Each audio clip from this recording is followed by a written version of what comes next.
All right, good morning, Sunday morning. I'm doing a little tutorial on my kayak real quick for you guys. So you've asked how I hook some things up, so thought I'd just kind of show you what I got going.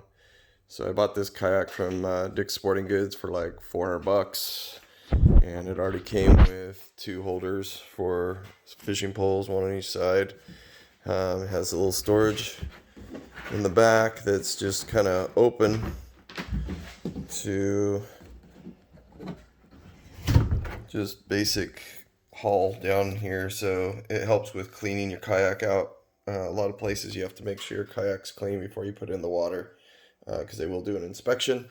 So that's a good access area to clean. And then I've actually got a fish finder on here, so I'm going to kind of show you how I hooked that up. It's just a Garmin. It was like 99 bucks at Bass Pro. Nothing too crazy. I just usually hit the traditional, and this is your depth. It gives you water temperature, gives you miles per hour on your speed, and then tells you how many volts your battery has, and then what time it is during the day. Then it tells you water temperature as well on the top. Obviously, I'm not in the water, but so that's just remembering something from before. So, so basically, all that is it runs off of a 12-volt battery. I mounted this mount to the plastic here. Just drilled some holes and put some bolts down underneath, trying to keep them flush so I don't scrape up my shins or anything like that when I go in there. You can see the wires. I ran the wires right here. These are the wires from it, and these go into this little waterproof bin here, and that's where I keep the battery. So just a couple of holes that I drilled, and then so the battery's just in this front spot here, and you can see the wires come through this wall, which again you saw those underneath. They just come from here into here. Drill two holes, 12-volt battery. This you can just unplug it every time you're done using it, and take the battery out and go charge it inside the garage. Put it back in there. It's important that it's water sealed though, so that obviously you don't want water on your battery. There is holes that I drilled in here, so only water is going to get in here if I completely bury this boat in the water, but at that point I'm not worried about the battery anymore. So then I made this transducer mount. You can buy them from the store. They have them right here. They're like 30 bucks or something like that.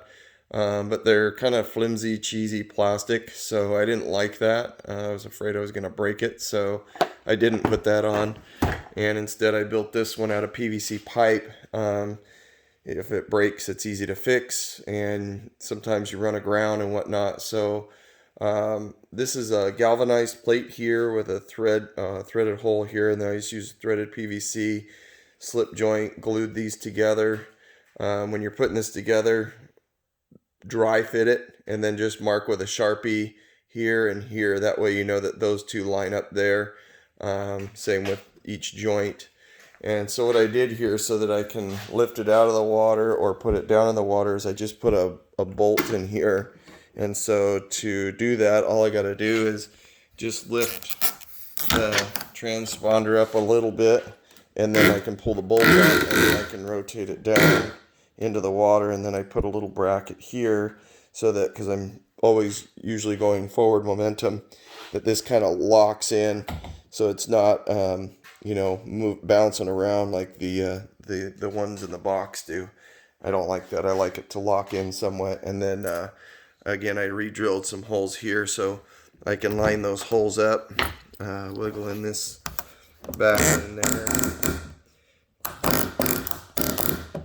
And then once the hole's lined up, then I can just put the bolt back in there, just like that, and it's good to go. And I'll hit the water like this. The transducer is just below the boat. Obviously the water line's up here, but I keep this just below the boat by about maybe 4 or 5 inches, because I go into shallow water a lot, and I obviously don't want that getting hung up, but it does need to be down a little bit to get a good accurate reading. So, and then I just spray painted it green. But I also added this other rod holder up here in front. So when I'm doing trolling, I can cast out, lock my pole in here, and then just see what happens, you know. And then being that it's right in front of me, obviously I can drop my oar in my lap and reach out and grab the pole and set the hook or whatever needs to be done at the time. So when I striper fish, that's what I do, is I just cast out about 40, 50 feet behind me, and then just put my pole in there, lock out the rod, and wait till it practically pulls the pole out of that holder, and hopefully I grab it before the fish gets it. So that's basically the setup. It's pretty simple. It's not that hard to do. The batteries are about $29 at Bass Pro as well. But you can find better ones that are a little bit smaller that do the same thing. It just, this one fit in this compartment and seems to last quite a bit. So I can go fishing for probably 4 or 5 days on that battery. So anyway, hopefully that helps you out. Take care.